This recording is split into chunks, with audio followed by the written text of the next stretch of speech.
to golle en tori Allah yo dandu en dum do duumaade haray woni ande moolanaande wonande julɓe ɓen e nder aduna o haray noon ko ɗum wiira yawmul hajjil akbar inde wiye ɗiɗi boruye sabuna layyaaji ɗin koye mayre borete genoori ɗin bore nayi ɗin hirse dambi ɗin hirse e nden ɗo ñalaande mawde haray noon ɗi layyaaji ko sunna annabijo meɗen on ɗum ko ibrahima alayhi salam nulaaɗo men on sallllahu alayhi wa sallama wiyaɗo yo jokku annabi ibrahima mofteten fof kadi jokku annabi ibrahima haray o wurniti o ɗo sunna teddinaaɗo ɗum ɗo ko sunna temtinaaɗo ni kala heɓuɗo feere waɗugol mum haray no añaande o accatamo no yiɗaande o gollatamo kam na baraji moolanaaɗi ɗo e muɗum haray noon hirsugol oɗo layya sooda hirsa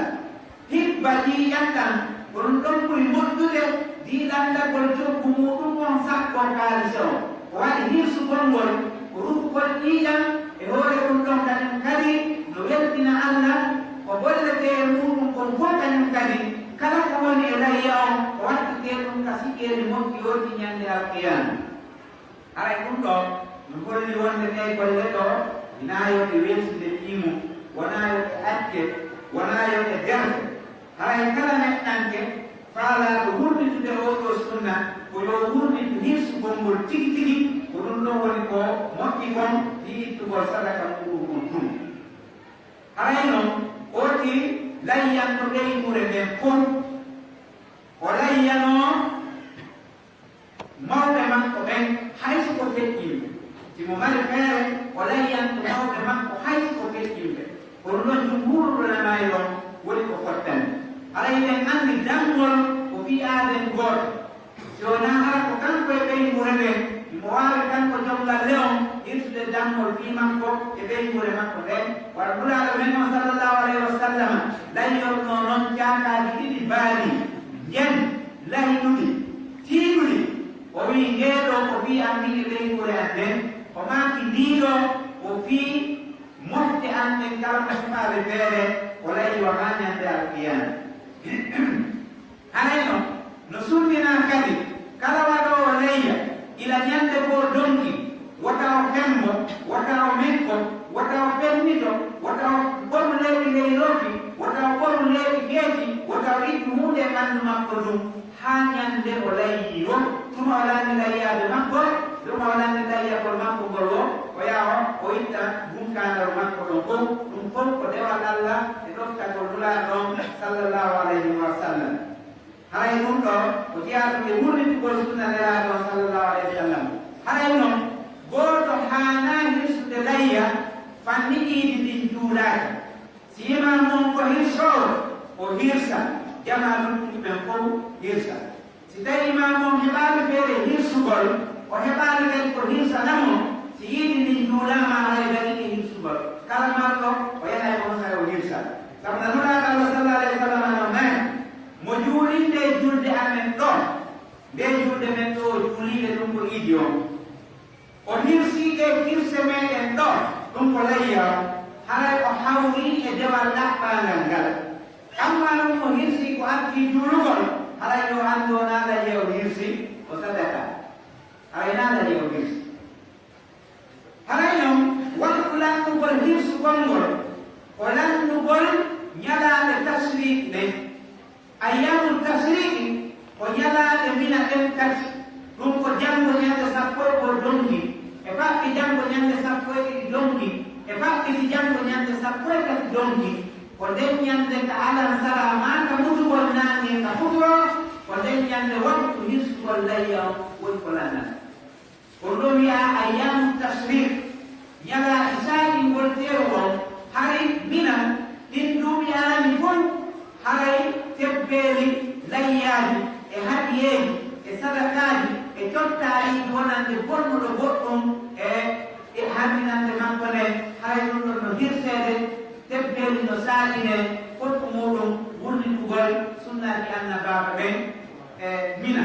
ko mina hirsete wonande wonɓe ɗon ɓen kam no annabi ibrahima alayhi salam ko ɗon o wahaninanɗo e muɗum ka koyɗol yo hirsu ɓiɗɗo makko o immani golle ɗen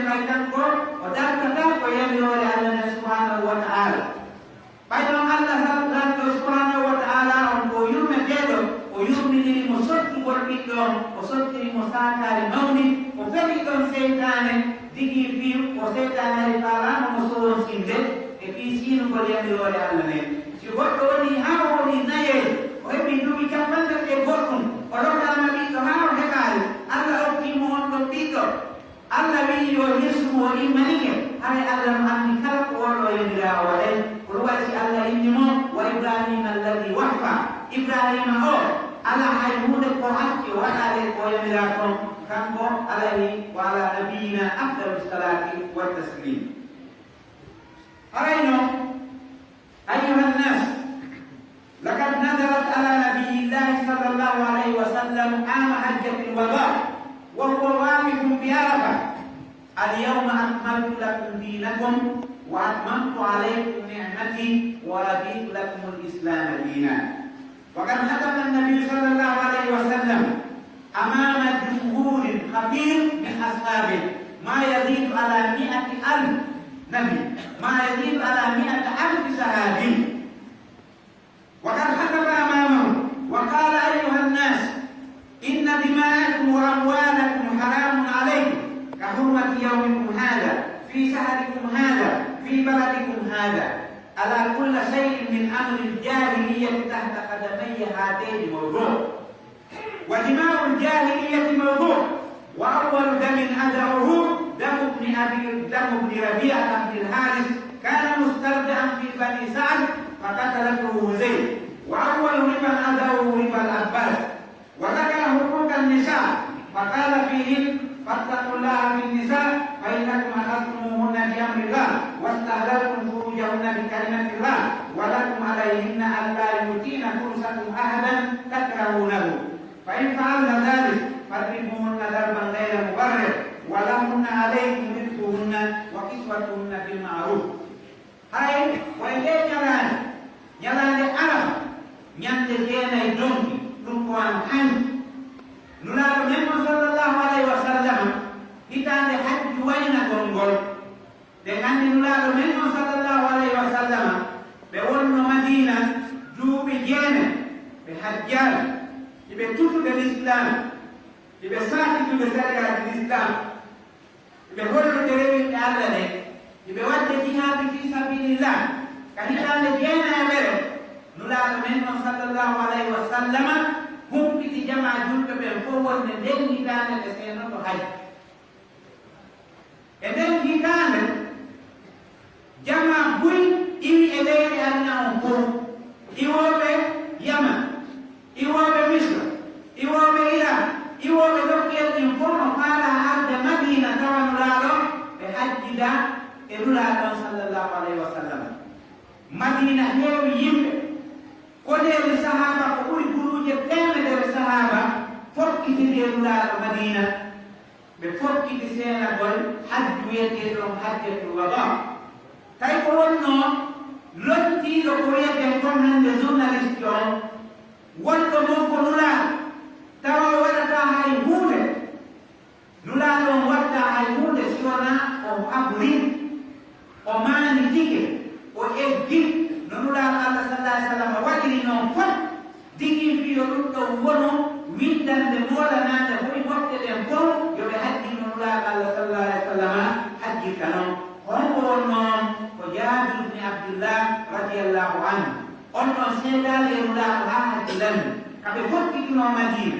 haa ɓe hewti Zulhulayfa ko waɗa ɗon kon kon e ko waɗi ɗon kon kon haa ɓe hewtoye Makka ko waɗa ɗon kon kon e ko waɗi ɗon kon fof haa ɓe fokkiti Mina ko waɗa ɗon kon fof e no warra non fof haa ɓe fokkiti Arafa no warra non fof oɗo sahabajo no jokki nulaaɗo no eggude fof no maanitaade fof ko ɗum waɗi ko haddise makko on ko hajju nulaaɗo Allah sallallahu alaihi wa sallam ɓuri sellude no fillori noon ko wiyete ko sifatu hajjati nabi sallallahu alaihi wa sallam e nder ɗum ɗon ɓayɓe darike Arafa nden ñande ɓe daraade ɗon wo hari ñalri fana on ɓattike ko ɓe yiwata mena ɓe hewta Arafa hari fana on ɓattike ɓe hewti ɓe seedi namira ɗum koye nokkure wonde nden e nder Arafa ɗon aynde Arafa nden no yaadi fota ɓe hewti e nder nokkure ɓe waɗana ɗon nganngunal maɓɓe ngal ɓe waɗana ɗon yonngooru maɓɓe ɗum ɓe waɗana ɗon ko ɗuwata ɓe naani ngel ɓe dari e hoore ngelooba maɓɓe wiyete mbakka soa ɓay ɓe dari e maɓɓe sabba ɓe hutuɓi ɗon no jeeya e ko ɓe hutuɓi kon nden ñande ɓe maaki hey kono yo yimɓe yo on andu ƴiiƴam mon tan hakkunde moon e jawle moɗon ɗen e ɓalli moɗon ni wirtareji moɗɗi teddude moɗon ɗen fotku muɗum no harɓiri wona nde ñalande hande harɓiri ni eno ndi leydi Allah hormanteeri harɓiri ni eno ndu lewru Allah hormanteeru harɓiri ni nulaɗo men on sallallahu alayhi wa sallam nandindini harmugol ƴiiƴam ɗam e jawle ɗen e dendaningal teddude yimɓe ɓen wona ɗum ɗon harɓiri noon leydi ndin ko hormanteeru lewru ɗum ko hormanteeru wa noon kadi ñalande nden ko hormanteeru nulaɗo men on sallallahu alayhi wa sallam no jeeyano e ko ɓe maaki ɗon nden ñande oɗo hubba juutuɗo kono o egga o raɓɓinɗina ligii fi waktu o jonata o maaki ɗe ƴiiƴam mo e ɗe jawle moɗon no harmiri ni no ɗiɗo siforani o maaki awa min on ɗo kala ko waɗano ka jahiliya yottodiro ala hani ka jahiliya si goɗɗo ƴiiƴam goɗɗo lufama e leñol hay si tawi ko goɗɗo waɗidirtono yimɓe guluuje nden ñande nulaɗo Allah sallallahu alaihi wa sallam togi ɗum o maaki kala ko waɗano ka jahiliya ittodiro mone ala yottodiro ala hande kadi kala ƴiiƴam rufanoɗan on say yottodiro ala wo seede mum ko min fuɗɗorta ta faramo wadde sari a wurowo a fuɗɗora e hoorema e ɓeynure ma nden e musidal ma ngal fuɗɗoraɗo o wi ko min fuɗɗorte o wiyeteɗo ibnu rabiata bnil haris o siɗɗo an oɗo o waɗano ka jahiliya hani himo naka muyɗinede e leƴol wiyetengol bani saad husayliyankoɓe wari joni noon quraysiyankoɓe no wonno yottade kono fiwata ɗum ɗon wurdi ɗon haray ɗum ɗon wurnitotake ko ɗan ƴiƴan ɗon mi antoto damude fi muɗum ɗum ɗon waaliye few mi tippi e hoore ɗum ɗon no ka ley koyɗe an ɗo min tintaki aduna kala ko waɗano ka jahiliya fillitotake ƴiƴam sikkan on ko ɗan ɗon mi fuɗɗon o maaki kala riba eɓɓanoɗo ka jahiliya waɗa haray ɗum ɗon kadi mi bonnidimi itti ɗum ɗon kadi waalike mi monti yaalaami pos o holɗum mi fuɗɗorta kadi o riba abbas on bappan o mi fuɗɗorta ɗum ɗon lanñama few fittama haala hollugol wonde diina l'islamu tan mara sendidirgol leftuji yimɓe o ko lanɗo o ko bayɗo o ko galo o ko miskino o ko siɗɗo o ko janano islam o sendidiraɗo islam o si ari ko ekkita e ñawoje ɗen fiyo rewɓe tun hay goto attata ko ɗum watti nuraɗo Allah sallallahu alaihi wa sallam makayno hay siko fatimata o momi luttiri ɓiɗɗo o hay siko kanko bonni mi rewna e sari Allah e makko e halkinoɓe ala ɗuɓɓen ko halkunoɓe ko sendidirgol jama o suɓidira yimɓe ɓen si tawi ko ɓalliɗo lan ɗon so bonni o memata siko woɗɗiɗo mo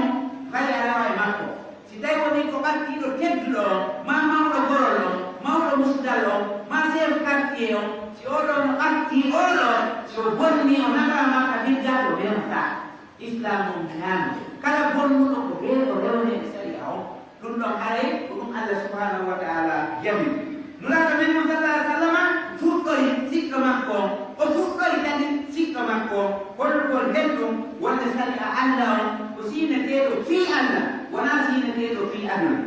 o maki kankonoɗaɗo on sallallahu alaihi wa sallam o wallini leññande hakkeji yimɓe ɓen fof o fuɗɗori hakkeji lowɓe ɓen woni woni ɓen lowɓe ko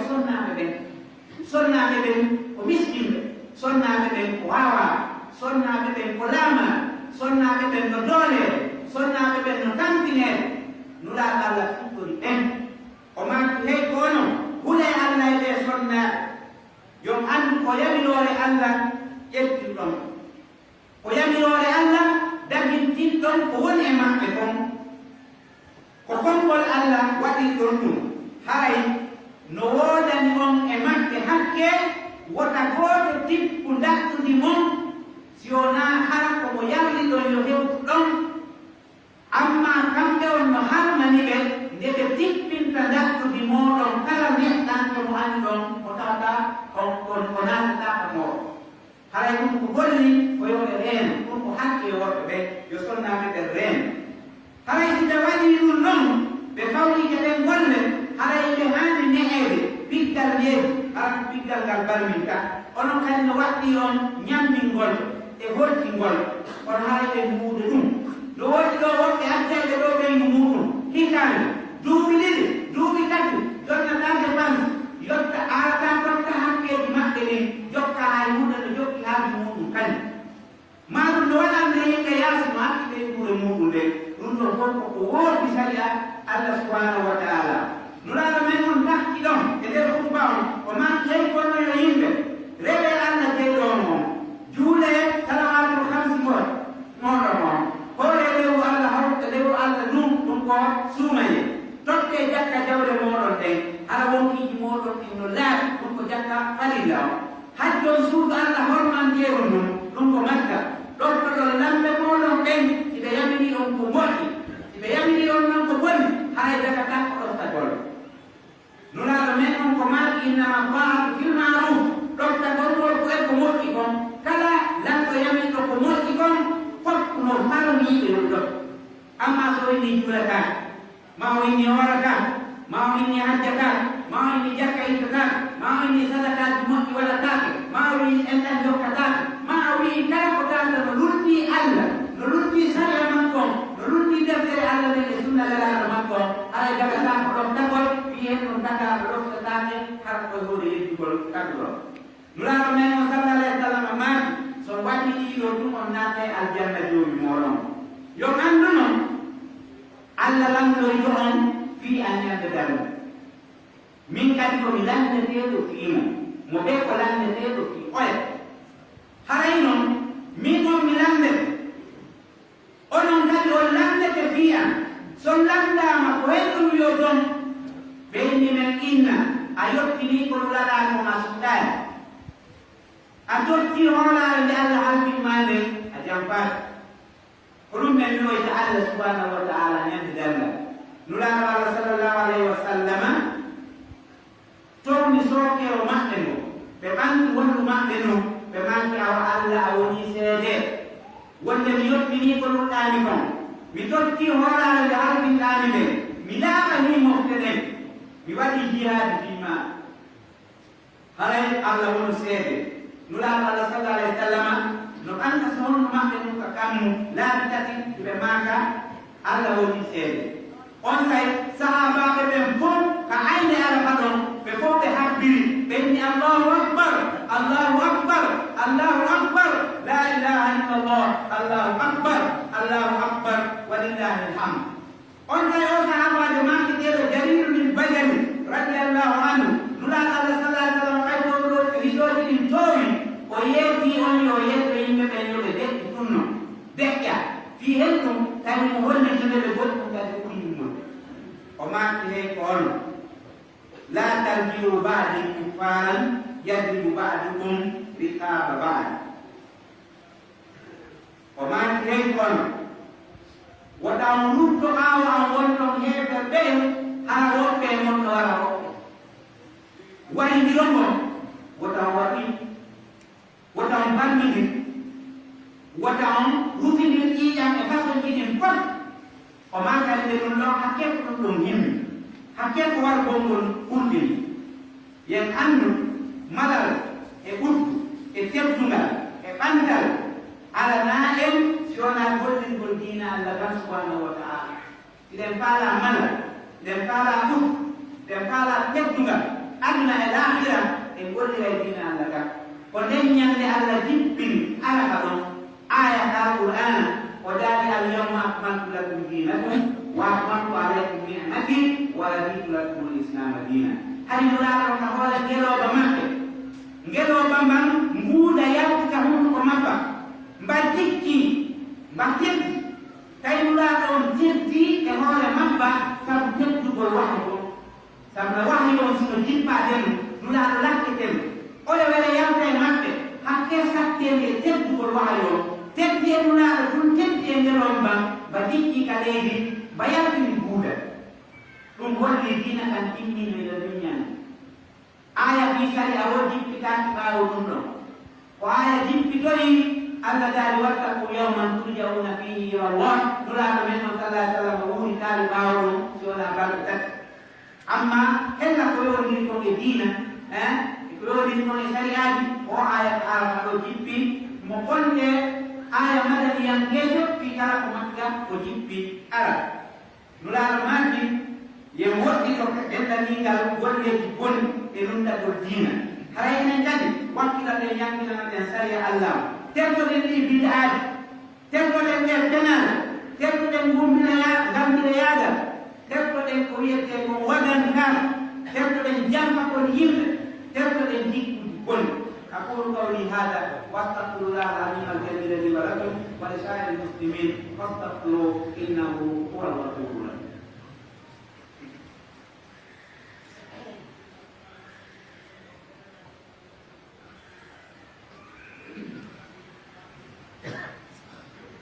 الحمد لله رب العالمين نحمده ونستعينه ونستغفره ونستهديه ونتوب اليه ونعوذ بالله من شرور انفسنا وسيئات اعمالنا من يهد الله فهو المهتدي ومن يضلل فلا هادي له.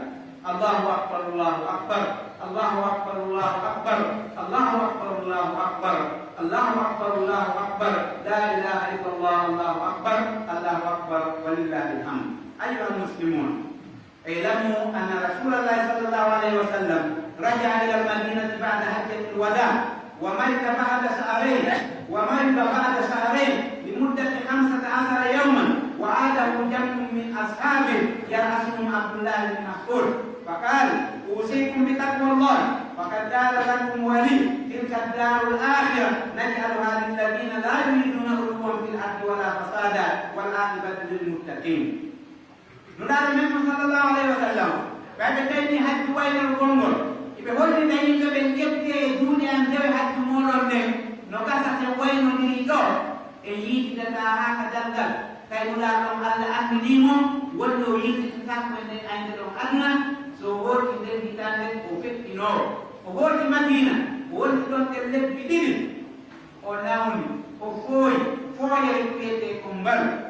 ɓe woni ɗon e nder balɗe sappo e nder booyi sahabaɓe ɓurɓe ɗuuɗude ɓen ndaari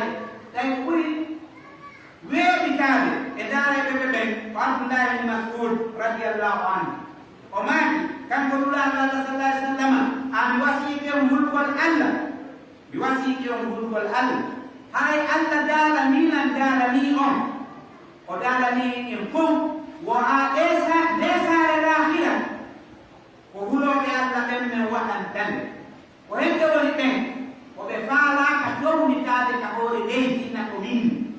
ɓe faalaaka ɗum ɓe mawnitinanaaki ɗoftegol allah ɓe mawnitinanaaki rewgol allah wooditinano ko ɓen men waɗanta ɗum ɓe watta boɗon nde woodi hoore leydi haray battane moƴƴe ɗen ko ɓen wooden amma ko woni fettude kon ka leyɗe julɓe ɓen hannde ila e jaggitugol e yimɓe ɓen e toolugol e yimɓe ɓen e bonmitugol fandaaɗi ɗin e bonmitugol jikkuuji waɗa awamu yaagal wudda añal himma tampina tooña jaggita e goni fettude kon e ñaamugol jawdi alyatimaaɗo goɗɗo maaya nde alyatima wonɗo no immo tawa filo ko baaba makko acci lutta hina leydi wona suudu wona sundure wona jawdi wona nemoraaɗi wona fus oti yimmoyota hay hunde lutta fof setta noon hara koni sendude ɗum ko janam woni sendude ɗum ha ko janamɓe ɓe hanano ronde ɓe tawaka en dondiri maronoɓe ɓe tawata no ƴoɗi no boni ɓe hulnuma kaake ɓe hulata allah ɓe ƴetta fof ɓe ñaama haray ɗum ɗo no hulɓini e koni fettude kon e ɗi piriji wonɗi ƴewde ha feƴƴiti hay jakkatu e tam e tamase ko nandi e mum biri mum no ƴawi koyno waɗi ɗum ko angali ɗum monira maakitiiji luttuɗi ɗin ɗi kayta ko timminayi ɗin kadi biriji mum no ƴawi ɓen ɗon no wawi lamitorde ko duwanima noon ɓeydi de duwanima noon sat kono tettota koye suntuure on inayi ko de duwanima ko angali ɗum monira e derfere e angal dartere e addin alhaali haray no jeeyaa ko yimɓe weltini e mum angal jaɓugol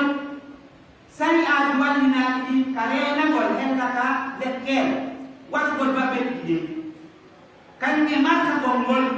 ɗiɗo piiji fof kañum kadi koye rundagol sariya ko waɗi ko reenugol yimɓe ɓen hiwaɓe ka cellal maɓɓe e ko nandi e muɗum ɗum ɗon fof ko ƴeya ɗum e woppugol sariyaji ɗi tawata hana waɗi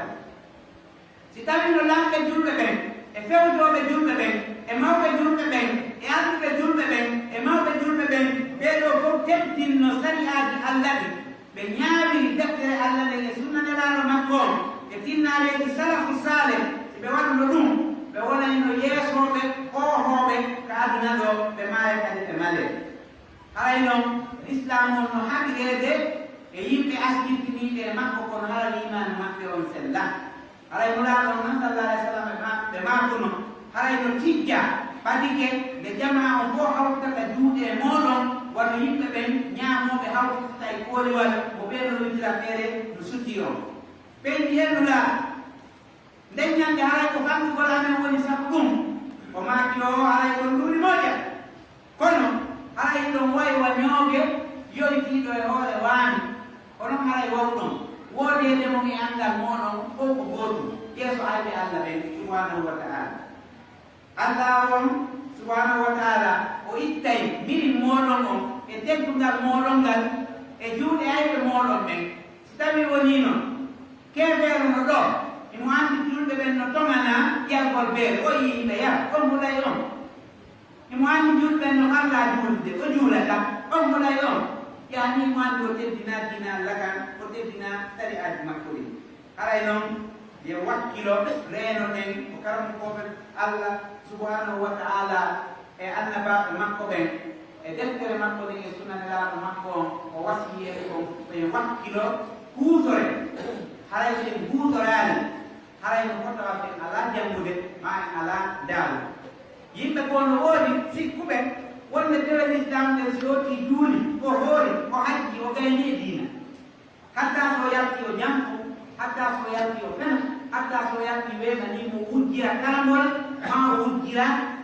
e ƴoyre ma o wujjira goɗɗungoo e wujjan buyaare ɗen ma o wujjata kene ma o jabbita ɗum ɗon fof ko woni ɗo goniraade l'islam l'islam on no harmini boneeji ɗin fof hay hunde e ko boni e ko lorrata ko tampinta ɓalli ma tampina dewre o islam on harminaali ala